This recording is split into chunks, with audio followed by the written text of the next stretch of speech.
అదే RTV app వార్తల్ని క్షణాల్లో చదివే అవకాశం ఉంటుంది. ఒక న్యూస్ పేపర్, ఒక టెలివిజన్ ఛానల్ మీ చేతుల్లో ఎప్పుడూ ఉంటాయి. విశాఖ స్టీల్ ప్లాంట్ కాంట్రాక్ట్ కార్మికుల్ని వీళ్ళందరినీ ఆఫ్ చేసే విధంగా అయితే ప్రయత్నాలు అయితే చేస్తుంది. అయితే ఈ నేపథ్యంలో స్టీల్ ప్లాంట్ ఆ ఏరియా కార్పొరేటర్ కమ్యూనిస్ట్ నాయకులు గంగారావు గారు మనతో పాటు ఉన్నారు. అసలు సార్ గంగారావు గారు ఏ విధంగా చూసుకోవచ్చు వీళ్ళు పాసులు రద్దు చేయడం, ఏమంటారు మీరు? ఈరోజు స్టీల్ ప్లాంట్ చాలా ఆందోళనకర పరిస్థితి ఉంది. అర్ధరాత్రికి 4,200 మంది కాంట్రాక్ట్ కార్మికుల్ని గేట్ పాసులు రద్దు చేసి మిమ్మల్ని అందరిని తొలగిస్తామని చెప్పేశారు. ఇంత దుర్మార్గంగా ఏకపక్షంగా ఒక గవర్నమెంట్ కంపెనీలో ఎలా చెప్తుంది బీజేపీ అని నేను అడుగుతూ ఉన్నాను. మరొక 1,200 మంది ఆఫీసర్స్ని వేరే కంపెనీలకి మార్చేయబోతున్నారు. ఇంకొక 2,500 మంది పర్మనెంట్ కార్మికులు ఉద్యోగాలను తీసేస్తామని చెప్తున్నారు. జీతాలు కోత పెట్టేసేశారు. ఆఖరికి విద్యుత్ ఛార్జీలు కూడా ఒక యూనిట్ 8 రూపాయలు పెంచేశారు. ఏకపక్షంగా కార్మికుల మీద విచ్చలవిడిగా దాడి చేస్తున్నారు. ఒకవైపు ఏమో చంద్రబాబు నాయుడు గారు మేము కాపాడుతాము, దీన్ని అభివృద్ధి చేస్తామని చెప్తున్నారు మాటలు. ఇవన్నీ జరిగింది లోకేష్ గారు 2 రోజులు విశాఖపట్నంలో ఉన్నప్పుడు చేశారు. మరి రాష్ట్ర ప్రభుత్వం ఏం చేస్తుందని నేను అడుగుతున్నాను. బీజేపీ బరితెగించి వ్యవహరిస్తూ ఉంటే, విశాఖపట్నం స్టీల్ ప్లాంట్ నాశనం చేయాలని పూనుకుంటూ ఉంటే చంద్రబాబు నాయుడు గారు కూటమి ప్రభుత్వం ఏం చేస్తుంది? పవన్ కళ్యాణ్ గారు ఏం చేస్తున్నారు? ఆయన బాధ్యత లేదా నేను అడుగుతూ ఉన్నాను. తిరుపతి చుట్టూ తిరిగితే ఆంధ్ర రాష్ట్రం అభివృద్ధి అవుతుందా? తిరుపతి లడ్డు చుట్టూరు తిరిగితే విశాఖపట్నం కార్మికులందరినీ ఉద్యోగాలను బోరబీకేస్తుంటే బీజేపీ నీ తిరుపతి లడ్డు ఏమిటా? రోజు ఇదే పని అంటే నీకు ఇంకా ఏం కార్మికుల సమస్యలు పట్టవా? ఆంధ్ర రాష్ట్ర ప్రజలకు సమస్య పెట్టదా? స్టీల్ ప్లాంట్ పట్టదా నేను అడుగుతూ ఉన్నాను. అందువల్ల కూటమి ప్రభుత్వం యొక్క చేతగానితనం వల్లనే బీజేపీ పెట్టరేగిపోతూ ఉన్నది. చంద్రబాబు నాయుడు గారు అసహనం ఎందుకు? సెంటిమెంట్ ఎంతకాలం కాపాడలేదు. ఒక అసహనం, కార్మికుల మీద అసహనం వ్యక్తం చేస్తున్నారు తప్ప బీజేపీ మీద ఒత్తిడి తీసుకొచ్చి దాడి చేసేటటువంటి వ్యవహారం చేయకుండా ఈరోజు కార్మికుల మీద అసహనం వ్యక్తం చేసేటటువంటిది కాదు. మీ యొక్క అసమర్థత వల్లనే ఈరోజు బీజేపీ పెట్టరేకపోయి కార్మికులు ఏకపక్షం అర్ధరాత్రులు తొలగించేస్తుంది. ఏ చట్టం చెప్పిందని నేను అడుగుతూ ఉన్నాను. మీ లోకేష్ గారు విశాఖపట్నంలో 2 రోజులు ఉండి విశాఖపట్నాన్ని మేము బ్రహ్మాండంగా సింగపూర్ చేస్తాము, లండన్ చేస్తాము, లేకపోతే ఫ్రాన్సిస్కో ఏదో చెప్తూ ఉన్నారు. అరే ఉన్నది ఊడిపోతుంటే గోసిపోతుంటే ఇక్కడ ఏమి లేకపోతుంది, బట్టలోడ తీసేస్తుండే బీజేపీ విశాఖపట్నం ప్రజల్ని. అది చూడకుండా నువ్వు మీకు అంతస్తులు కట్టిస్తామంటే ఏమర్థం ఉంటుందా నేను రాష్ట్ర ప్రభుత్వాన్ని అడుగుతూ ఉన్నాను. అందువల్ల మీ నిద్రాణ వ్యవస్థ లేకపోతే మీకు చేతగానితనమా లేకపోతే కావాలని మీరు బీజేపీతోటి జతగట్టారా అనేటువంటి తేల్చండి. వెంటనే ప్రకటన చేయండి. అందరినీ కాపాడుతాం, స్టీల్ ప్లాంట్ని వెంటనే మెర్జింగ్ చేసి శైలిలో కలుపుతున్నట్లు ప్రకటన చేయించండి. కార్మికులందరూ కూడా చేస్తారు. అందరు రెడీలో ఉన్నారు.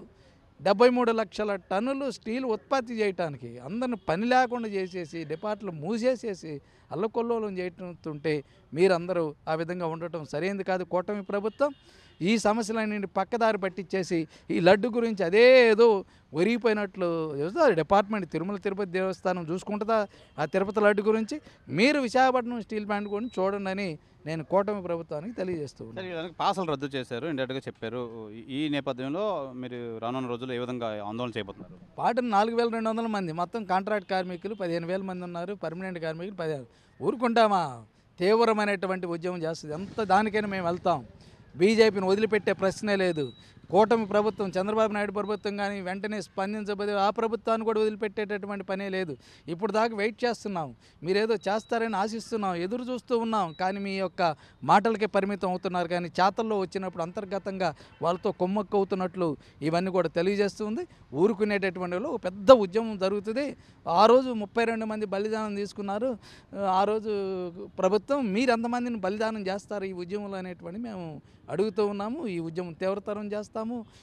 అందరిని అడ్డుకునేటటువంటి ప్రయత్నం కూడా చేస్తాము. రాజకీయంగా మటుకు వదిలిపెట్టేటటువంటి ప్రశ్నే లేదు. అటు బీజేపీ ప్రభుత్వాన్ని, ఇటు రాష్ట్రంలో ఉండేటటువంటి చంద్రబాబు నాయుడు కూటమి ప్రభుత్వాన్ని మేము హెచ్చరిక తెలియజేస్తూ ఉన్నాం. చెప్పండి, దేశ ప్రధాని అయిన నరేంద్ర మోదీ ఉద్యోగాలు ఇవ్వాల్సిందిపై ఉన్న ఉద్యోగాలు తీసేస్తున్నారు. ఏం చెప్తారు? మీరు ఏ విధంగా చూసుకోవచ్చు? అసలు మోడీ గారు అధికారంలోకి వచ్చాక 1,00,000 మంది డైరెక్ట్గా కానీ ఇండైరెక్ట్గా కానీ ఉద్యోగాలు తీసుకొచ్చి ఒక పరిశ్రమ అయినా తీసుకొచ్చారా? మేము సూటుగా అడగదలుచుకున్నాం. ఈరోజు 30,000 మంది డైరెక్ట్గా, ఇంకొక 800 పరిశ్రమలో అంతా కలిపితే 1,00,000 మంది ఈరోజు విశాఖపట్నం స్టీల్లో పనిచేస్తున్నారు, స్టీల్ మీద ఆధారపడి. అటువంటి పరిశ్రమ మూతేయాలని చెప్పేసి పగలేదో నిర్ణయం చేయకుండా అర్ధరాత్రి నిర్ణయం చేసి ఈరోజు నన్ను ఆపుతానన్నారు. ఏ చట్ట ప్రకారం ఆపుతున్నారని చెప్పేసి అందుకే మేము ఆందోళన చేస్తాం. ఈరోజు మొత్తం స్టీల్ ప్లాంట్ సమ్మింపు చేస్తామని చెప్పేసి ప్రకటన చేసాం. నిన్న మధ్యాహ్నమే ప్రకటన చేసాం. చేసిన వెంటనే అప్పటికప్పుడు మళ్ళీ తోక ముడుచుకొని అందరికీ మళ్ళీ పాసులు ఇచ్చారు. ఉదయం అందరూ మళ్ళీ డ్యూటీలకు వెళ్ళారు. అందుకే రేపు మళ్ళీ పెడుతున్నాం మేము కాంట్రాక్ట్ వర్కర్స్ సంబంధించి పెద్ద ఎత్తున ర్యాలీ.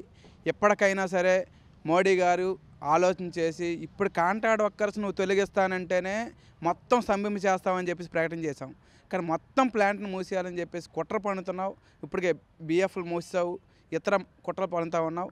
ఈ కుట్రలన్నీ ఇప్పటికే జనాలకు అర్థమయ్యేటట్లు మేము ఇప్పటికే ప్రచారం చేస్తున్నాం. కూటమి ప్రభుత్వం కాపాడుతాను ఒక పక్కన చెప్తూనే వెనక పక్క గోతులు తవ్వే పని చేస్తూ ఉంది. కాబట్టి అందుకనే ఈ రెండు వీటన్నిటిని దారి మళ్లించడం కోసం ఈరోజు లడ్డూని ముందుకు తీసుకొచ్చి వ్యవహారం చేస్తున్నారు పవన్ కళ్యాణ్ గారు. నేను లెగిస్తే మనిషిని కాదని చెప్తున్నాడు ఆయన. కానీ ఇప్పుడు లెగిస్తే మనిషిని కాని మనిషి ఈరోజు స్టీల్ ప్లాంట్ కోసం ఇంత నిర్లక్ష్యం జరుగుతుంటే, ఇంత అన్యాయం జరుగుతుంటే ఎందుకు మాట్లాడని చెప్పేసి మేము అడుగుతా ఉన్నాం. ఆ దీక్ష లేదో లడ్డు కోసం కాదు, స్టీల్ ప్లాంట్ కోసం చెయ్యి. ఈరోజు స్టీల్ ప్లాంట్ ఉంటేనే 1,00,000 మందికి ఉద్యోగాలు వస్తాయి. లేదు మూసేస్తారు. స్టీల్ ప్లాంట్ లాగా 1,00,000 మంది ఉద్యోగాలు వచ్చే పరిశ్రమ మీరు ఏమైనా పెడతారా? ఒక్కటి చెప్పండి. ఇక్కడేమి ఇండస్ట్రియల్ మీట్ పెట్టారు, వాళ్ళందరూ నిధులు తీసుకొస్తారని చెప్తున్నారు. ఇలాంటి మీట్లు ఇప్పటికి విశాఖపట్నంలో నాకు తెలిసి 35-36 అయ్యాయి. ఎప్పుడు ఒక కొత్త పరిశ్రమ రాలేదు, ఉద్యోగాలు రాదు. వచ్చిన ఫార్మాలో కూడా 10,000 12,000 వస్తాయి. ఎప్పుడు పేలిపోద్దో తెలియని భయం. కానీ ఎప్పుడు చనిపోతారో తెలియదు. చనిపోయిన తర్వాత ₹1,00,000 ఇవ్వడం కాదు, ముందు దానికి రక్షణ కావాల్సిన భద్రత చేయరు. ఆ రకమైన తుమ్మితే ఊడిపోయే ఉద్యోగాలు కాదు, ఒక పర్మనెంట్ అయిన ఉద్యోగాలు తీసుకొచ్చేటప్పుడే దేశం అభివృద్ధి అవుద్ది. మరి అటువంటి దీన్ని దేశభక్తి, దేశం కోసం ఉన్నానని చెప్తున్న మోడీ గారు ఈరోజు ప్రభుత్వ రంగాన్ని భారతమాతకు జయని భారతమాతని తాకట్టు పెడుతున్నట్లు వ్యవహారం చేస్తున్నారు. కాబట్టి ప్రజలకు అర్థమవుతుంది. గ్యారెంటీగా మోడీ యొక్క విధానాలు విరమించుకోవాలి. స్టీల్ ప్లాంట్ని మేము ఆ రకంగా రక్షించుకుంటాం. రక్షించుకునే కొరకు మొత్తం భారతదేశంలో ఉన్న ప్రజానీకాన్ని అందరం కూడా సిద్ధం చేస్తామని చెప్పేసి తెలియజేస్తాం. ఇది ఎట్టి పరిస్థితుల్లోనే వీళ్ళని తీసేయడం సరికాదు. ఈ నేపథ్యంలో ఎంతమందిని తీస్తారు, ఎంతమందిని బలికొంటారని చెప్పి కమ్యూనిస్ట్ నాయకులు అయితే తెలియజేస్తున్నారు. ఏదేమైనా ఈ పాసులు రద్దు చేయడం, వీళ్ళందరినీ తీసే ఉపసంహరించుకోకపోతే రానున్న రోజుల్లో ఆందోళన చాలా తీవ్రంగా ఉంటుందని చెప్పి కేంద్ర ప్రభుత్వాన్ని, రాష్ట్ర ప్రభుత్వాన్ని ఈ కమ్యూనిస్ట్ నాయకులు అయితే హెచ్చరిస్తున్నారు. కెమెరామెన్ అజయ్తో సోరంకృష్ణ టీవీ, విశాఖపట్నం నుంచి. మరిన్ని వీడియోస్ కోసం ఛానల్ ని సబ్స్క్రైబ్ చేయండి. లేటెస్ట్ అప్డేట్స్ కోసం వాట్సాప్ ఛానల్ ని ఫాలో చేయండి. అండ్ లింక్ డిస్క్రిప్షన్ లో ఉంది.